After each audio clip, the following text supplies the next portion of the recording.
My definition of addiction is something that you can't stop, right? And most people who struggle from addictions are trying to regulate and alter their internal state. Now, you and I have been hypnotized and conditioned into believing that change happens outside of us. People are looking for something outside of them to change their internal state. It's kind of a Newtonian principle. You wait for your wealth to come to feel abundant. You wait for your healing to occur to feel wholeness. You wait for your success to show up so you feel empowered. You wait for your new relationship to show up to feel love. You're waiting for the event outside of you to happen to change how you feel inside of you. That's cause and effect. And we're conditioned based on consumerism and marketing and programming that that's the way it works.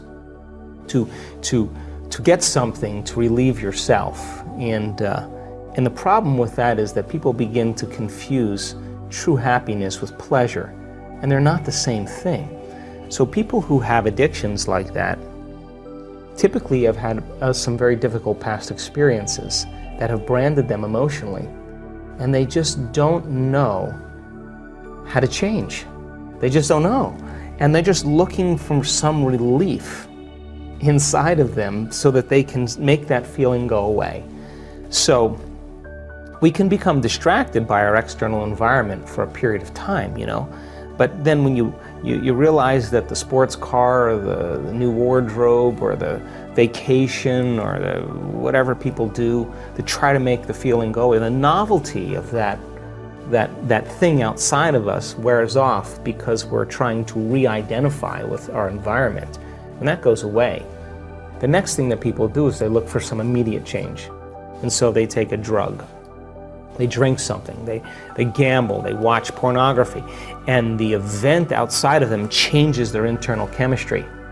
And the moment they notice that the pain or the emptiness goes away, the moment they feel differently, they look to see what caused it. And this is when the attachment begins. Here's the problem though. The rush of chemical change that takes place, the pleasure centers in the brain, there's a huge release of the pleasure chemicals. And the release, the intensity of those release of those chemicals begins to desensitize the receptor sites in the brain. So as the brain chemicals are released and the receptor sites become desensitized, the next time you gamble, the next time you take the drug, the next time you shop, you need a little bit more the next time. So then what happens is the pleasure centers start to get recalibrated to a higher and higher level. So you're always going to need more to make that feeling go away. Sounds like an addiction to me. And so people get lost because then without the dependency on that external substance, the body, which has become the mind, is craving its relief. And so an addiction really is when the body is the mind. So you may say with your conscious mind, I want to give up drinking, I want to give up pornography, I want to give up gaming, I want to give up over shopping, I want to give it up consciously. But the body has been conditioned from the past subconsciously. And so now the body's the mind. Now, no one's told people that true change can happen within them. And so then when people start to realize that there's a gap between the external world and how they present themselves to the world and their attention on the outer world and their attention on their inner world and how they really feel. And if they're spending the majority of their time looking outside of them for change and they don't want to look at this feeling, all they want to do is make that feeling go away, they're going to wind up in trouble. So true change is when you start looking within and you become conscious of your unconscious thoughts. In neuroscience, it's called metacognition.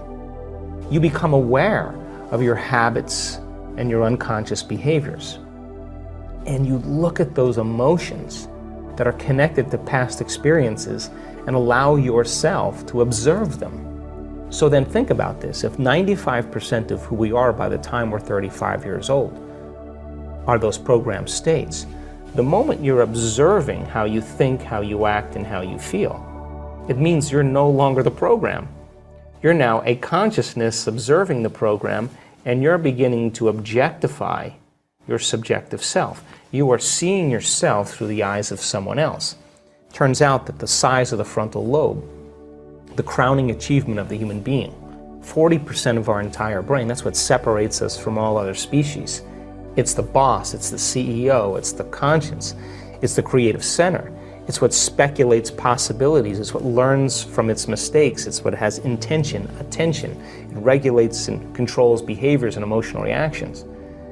When your forebrain begins to turn on, when that begins to happen, you are now beginning to become the executive in your life. You're starting to gain more control over your life. If you're living primarily as the body-mind, then the hindbrain is looking for some chemical relief. So by the mere fact that you can begin to observe who you're being means you could modify who you are to do a better job in life. So then, going from the old self to the new self, I call that crossing the river of change. Because the hardest part about change is not making the same choices you did the day before. And the moment you're not going to think the same way, make the same choice that leads to the same behavior, that creates the same experience, that produces the same emotion, you are not going to feel like yourself. It's going to feel uncomfortable. It's going to feel unfamiliar. There's going to be a certain amount of uncertainty. You are going to feel the state of unpredictability. And that's the moment you step into the river of change. And the moment you step into the river of change, then that discomfort means you're in the unknown. And so the body, which has been conditioned to the mind, who's been living in the past, would rather hold on to the guilt, because at least it's familiar. They'd rather hold on to their own emptiness and unworthiness than not feel that, because that's the unknown. So people cling to the familiar, and it transcends rationality. So then, the moment you step into that river and the body has become the mind, the body starts sending signals back to the brain because it wants to return back to the familiar self. And this is when we start to hear all the chatter, the sub-vocalizations. You're not good enough. You're too much like your mother. It's your ex-husband's fault. Start tomorrow. This doesn't feel good. What's wrong with me? I want to kill myself. That's the body saying, I don't want to go in the unknown. I don't trust the unknown. I'd rather hold on to this. Now, going from that old self to the new self is the biological, the neurological, the chemical, the hormonal, the genetic death of the old self. And most people, they step out into that unknown and it feels so uncomfortable, they can't predict it, they return back to the known. People say to me, well, I can't predict my future. And I always say to them, well, the best way to predict your future is to create it, not from the known, but from the unknown. And that void, that unknown, is the perfect place to create from. Now, why is this dangerous?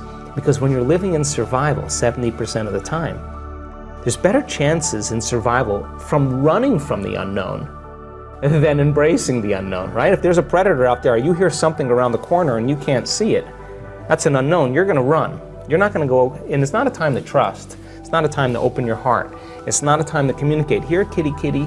It's not a time to do that. It's a time to run. You'll never trust the unknown in that state. So if people are living by these emotional states of survival, they're never going to want to step out into the unknown because they can't predict the future, so they'd rather hold on to what they have. Turns out that those emotions of stress are highly addictive. They give us a rush of adrenaline, rush of energy. And so people use the problems and conditions in their lives to reaffirm their addiction to that emotion so they can remember who they are as a somebody. So then, if your thoughts can turn on the stress response, and those stress chemicals are addictive, then we become addicted to our own thoughts. So then stepping out into that unknown is where true greatness happens, because that's where the person begins to say, what thoughts do I want to fire and wire in my brain? What behaviors will I want to demonstrate in my new life? Can I rehearse them in my mind? And the mere process of mental rehearsal, this is neuroscience now, begins to install the circuits in your brain to look like the experience has already occurred.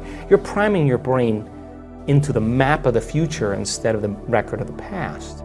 And then the true person who's in the process of transformation will say, can I teach my body emotionally what that future is going to be like? Can I begin to embrace the joy of my new life? And their body, as their unconscious mind, begins to believe it's in the future instead of in the past. Now, that process is not an overnight process. We don't jump from the old self to the new self. It requires that continuous process of changing our biology.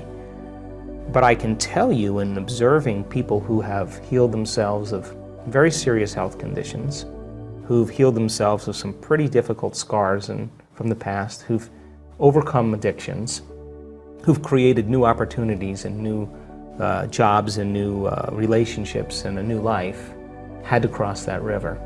And that is when they're literally, from a biological standpoint, a new personality. And your personality creates your personal reality. That's it. And your personality is made of how you think, how you act, and how you feel.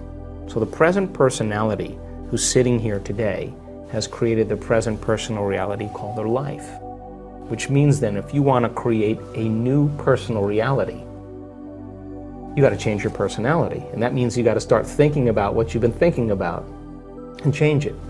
Look at your unconscious habits and behaviors, what you say, what you do, and become conscious of it. And change them. And look at the emotions that have kept you anchored to the past and decide if those emotions belong in your future. And I think the biggest problem is that most people try to create a new personal reality as the same personality, and it doesn't work. So then as we begin to demystify this, and the person starts to say, oh my God, the disease that I have is because it's connected to this personality.